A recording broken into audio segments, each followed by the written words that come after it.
आता इथे बघा काय सांगितलंय, चौरसाचे क्षेत्रफळ 36 सेंटीमीटर स्क्वेअर आहे. त्याच्या बाजूच्या मध्यबिंदूंना जोडून तयार केलेल्या चौकोनाचे क्षेत्रफळ किती? म्हणजे हे एक तुम्हाला चौरस दिलेलं आहे, त्याचे जे मधले बिंदू आहेत म्हणजे मिड पॉईंट्स आहेत ते जोडून जो एक चौरस तयार होतो मध्ये किंवा एक चौकोन तयार होतोय त्याचं क्षेत्रफळ तुम्हाला काढायला सांगितलंय. आता बघा असा प्रॉब्लेम करायची एक ट्रिक आहे, ठीक आहे. ती 2 सेकंदात तुम्हाला उत्तर भेटेल. पण पहिल्यांदा आपण साधारण पद्धतीने बघूया आणि मग मी तुम्हाला ट्रिक सांगतो, जेणेकरून आपण साधारण पद्धतीने जे सोडवू त्यातनं जे उत्तर येईल ते आपण याच्याशी कम्पेअर करूया, म्हणजे बरोबर येते का नाही आपलं ट्रिक हे आपल्याला समजेल. आणि तसंच पुढे आपण त्रिकोणाच्या बाबतीत पण बघूया. त्रिकोणाच्या जर मध्यबिंदूंना 3 बाजूच्या मध्यबिंदूंना जोडून जर मध्ये एक त्रिकोण तयार होत असेल आणि तुम्हाला बाहेरच्या त्रिकोणाचं क्षेत्रफळ दिलं असेल तर मधल्या त्रिकोणाचं क्षेत्रफळ कसं काढायचं, ठीक आहे. तर पहिल्यांदा आपण साधारण पद्धतीने कसं काढायचं ते बघूया, ठीक आहे. तर बघा हा चौकोन आहे, ह्याचा अर्थ हा काय असणार आहे, 90 डिग्री असणार आहे. आणि त्याने आपल्या चौरसाचं क्षेत्रफळ दिले आहे, ह्याचा अर्थ क्षेत्रफळावरून आपण बाजू काढू शकतो. तर चौरसाचं क्षेत्रफळाचं सूत्र काय असते, तर बाजूचा वर्ग, ठीक आहे. म्हणजे काय, तर 36 बरोबर बाजूचा वर्ग. पण आता हा वर्ग आहे म्हणजे इथे जाऊन हा 36 वर्गमुळात जाईल. याचा अर्थ बाजू काय भेटणार तुम्हाला, 1 ही 6 भेटणार, ठीक आहे. आता ही बाजू पूर्ण 6 आहे, ठीक आहे. ही बाजू 6 आहे, ही पण बाजू 6 आहे.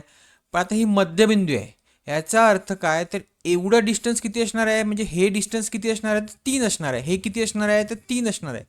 आता आपल्याला ह्याच्यावरनं मधल्या चौकोनाची एक बाजू भेटून जाईल, ठीक आहे.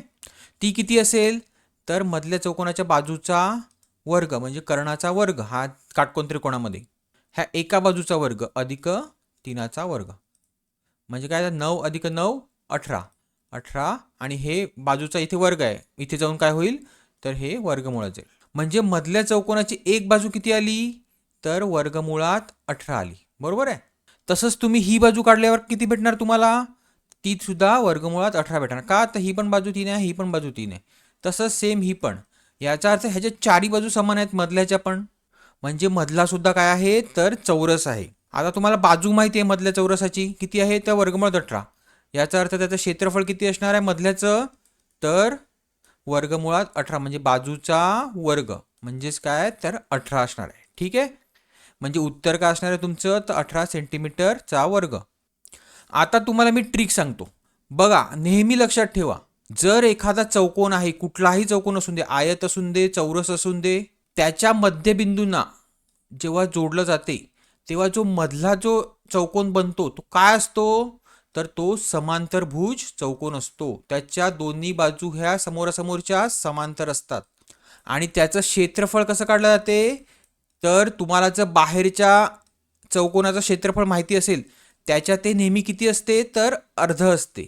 काय असते, तर अर्ध असते. कोणाच्या, तर बाहेरच्या चौकोनाच्या, ठीक आहे. तर ही ट्रिक नेहमी लक्षात ठेवा. आता इथे बघा, बाहेरच्या चौकोनाचं क्षेत्रफळ किती दिले आपल्याला, तर 36 दिलंय, बरोबर आहे.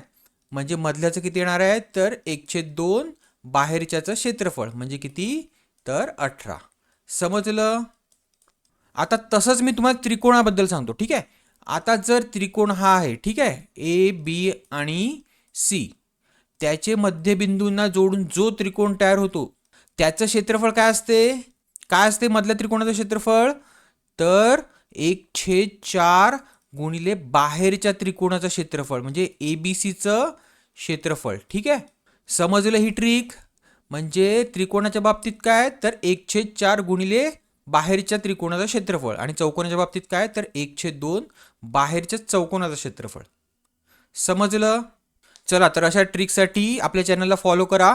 आणि जर तुमच्यापैकी कोणी रेल्वेच्या परीक्षेचा अभ्यास करत असाल तर मी त्याच्या रेल्वे संबंधित क्लासेस घेतो आणि मागच्या पेपरचे विश्लेषण सुद्धा घेतलेले आहेत. तर ह्या व्हिडिओला शेअर, लाईक आणि सबस्क्राईब करायला विसरू नका. थँक्यू.